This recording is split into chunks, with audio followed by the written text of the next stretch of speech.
Hey y'all, I want to talk about a warfighting principle today. And this video is not about warfighting, but it is about friction, which is a principle of warfighting.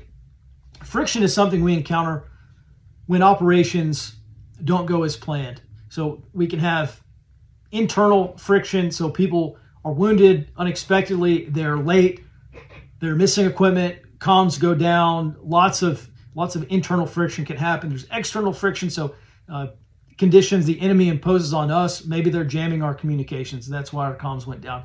Maybe they're occupying a structure that we wanted to occupy, or they're in a piece of key terrain that we wanted, and now our plans are messed up because of inaccurate expectations. There's all sorts of things. Chance is another thing. I mean, weather is like a really good example of battlefield friction, or any kind of friction you might encounter during security operations. And my message today is pretty simple. An area study can help you reduce friction during security operations. An area study, we're looking at terrain and weather.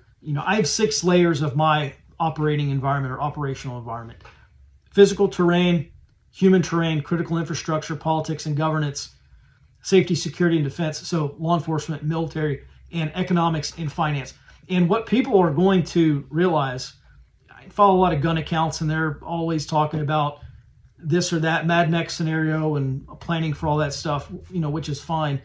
A lot of those, on the outside, they don't really account for intelligence because it's just not their forte. But I'm here to tell you that the more elements of our operating environment, the more elements of our battle space that we can account for in the area study process, the less friction you are going to encounter during those security operations.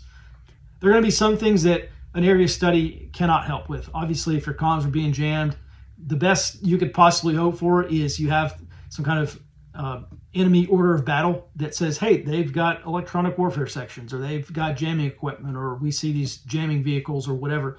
And that's a part of your OB or ORBAT or order of battle. There's a place for that in an area study, certainly. But other than just noting that equipment exists, there's really not much we can do on the intelligence side to overcome that friction. But lack of information, uncertainty about the future, the uncertainty and the fog of war, and the area study can absolutely help you overcome that friction. So I just want to throw that out there. Don't sleep on your area study. Don't look at an area study and say, well, I'm not going to do that because that's important. I really just care about ops. If you really care about ops, you care about intelligence, because that is what informs you of the conditions, both the terrain conditions and the terrain and weather and the enemy situation.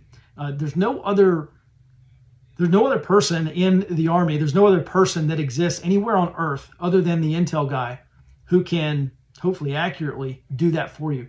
That's why an intelligence analyst is worth his weight in gold. I know intelligence gets poo-pooed, but it really is vital to security operations in it, whatever Mad Max scenario you're planning for. Don't sleep on your area study. Don't incur needless friction. Don't have your security operations jammed up, or don't risk mission failure because you don't have information. That's like a really dumb way to fail your mission. Something to think about. Do your area study. Thanks. Bye.